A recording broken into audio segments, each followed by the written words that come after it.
Président Tshisekedi, je ne vous parle pas comme un ami, je ne vous parle pas comme un juge, je vous parle comme une voix de l'Afrique qui refuse l'inacceptable.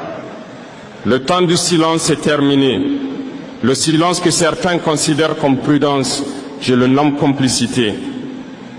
Car quand des enfants meurent, quand des villages sont attaqués, quand des familles vivent dans la terreur, tout silence devient crime moral. Monsieur le Président, vous êtes le gardien du Congo. Chaque mot non prononcé, chaque mesure retardée, chaque regard détourné est une défaillance que l'histoire retiendra. Vous ne pouvez plus parler en termes diplomatiques, vous ne pouvez plus justifier l'inaction par la complexité. Les excuses sont mortes le jour où vos citoyens ont commencé à disparaître. La preuve que le continent peut résister. Et pourtant, le silence persiste. Les dirigeants parlent pour le monde extérieur, mais le peuple meurt ici sous vos yeux. Le silence n'est plus une option. Il est devenu un choix qui tue. Président Tshisekedi, je vous pose la question simple. Combien de morts faudra-t-il avant que vous agissiez? Combien de villages doivent être détruits avant que le silence cesse? Chaque retard est enregistré. Chaque hésitation est gravée. Chaque compromis inutile est une trahison de vos promesses. Le temps du silence est terminé. Le temps de l'inaction est terminé.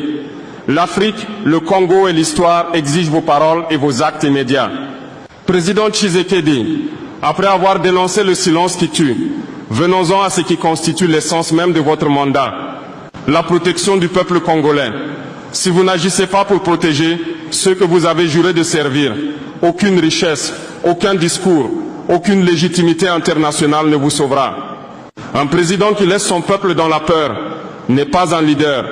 Il est complice de leur souffrance. Chaque village abandonné est un échec. Chaque famille laissée à la merci des milices est un crime moral. Chaque enfant qui dort dans la peur est un témoignage de votre inaction.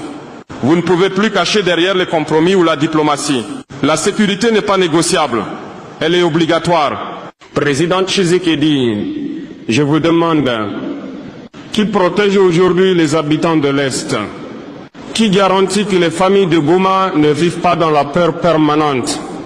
Si vous ne répondez pas à cette question, le monde entier saura que votre silence est un choix et que ce choix pèse sur des vies innocentes.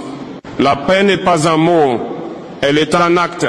La paix proclamée dans des conférences ou dans des communiqués n'a aucune valeur si les populations continuent à mourir ou à fuir. La paix doit être ressentie dans chaque